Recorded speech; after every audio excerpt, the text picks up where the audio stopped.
Hi, my name's Allan Wright. I'm the founder and president of the Zephyr United Travel Collection, which includes Taste Vacations and Zephyr Adventures. And I'm here to talk about the Travel Well with Allan video update, helping you with your travel decisions during the pandemic. Today, I'd like to talk about the issue of where do you get information when you're thinking about traveling abroad? And I think you've got three things to consider. Number one is it safe to go there? What's the pandemic situation there right now? Number two is, can you get into that country? And there are restrictions on almost all countries right now. Usually a testing requirement, a testing with quarantine, which sort of rules out tourism, and exceptions made for people who are vaccinated.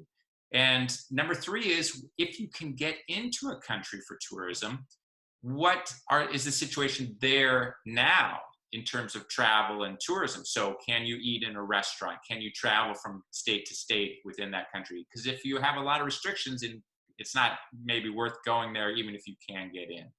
So what I'm going to do is I'm going to share my screen with you and walk you through a couple of the websites that I like to use. So number one is how the situation is in each country. And I like to go to CDC travel restrictions COVID.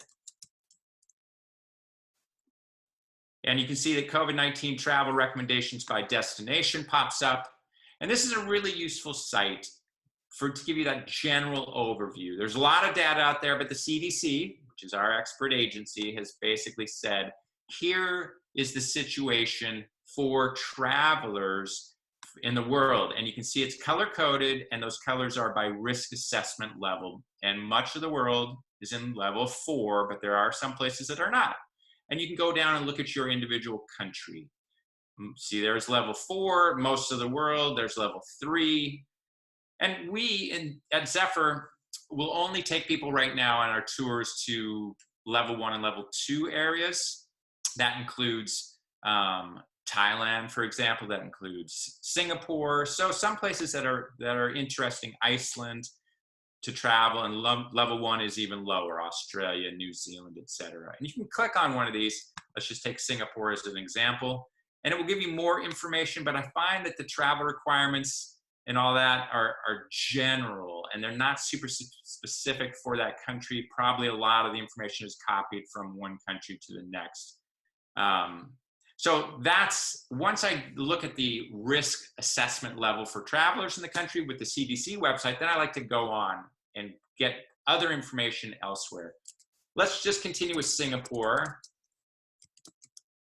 If you type in Singapore COVID travel restrictions, then the first thing that usually comes up for whatever country you're choosing is information put out by that country's government. And here's the Ministry of Foreign Affairs. And they talk about this, but a lot of times I find that this is complex. For one thing, they're not talking directly to the US citizens or whoever country you want, where you're located. And for another, it's maybe not in English, and it's often confusing and convoluted. You can see on this website, you have to click on another thing. You get a bunch of case statistics.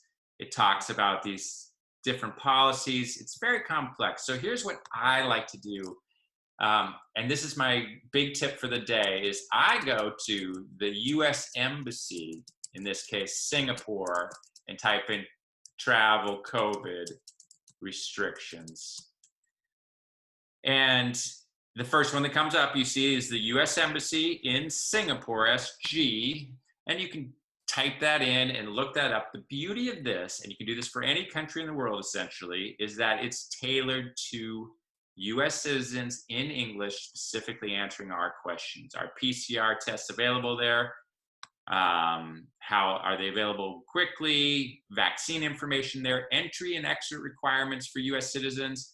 Yes, you can enter subject to restrictions below. You'll find out that what that really means is you can't enter without a serious quarantine period, even if you get tested, which you have to get tested, movement restrictions, curfew in place, etc. So in terms of finding information about a specific country, travel restrictions, and what's happening there, go to the US Embassy in that country, and I think you'll be pleased. I do want to bring up one more site.